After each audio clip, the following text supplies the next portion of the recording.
పగిలే రాళ్ళని పునాది చేసి ఎదగాలని, తరిమే వాళ్ళని హితులుగా తలచి ముందుకెళ్ళాలని,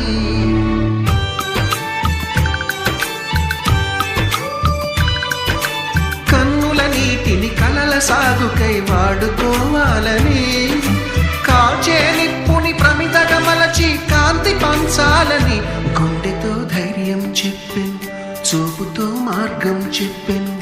అడుగుతో గమ్యం చెప్పెను, నేనున్నానని నేనున్నానని, నీకేం కాదని, నిన్నటి రాతని మార్చేస్తానని.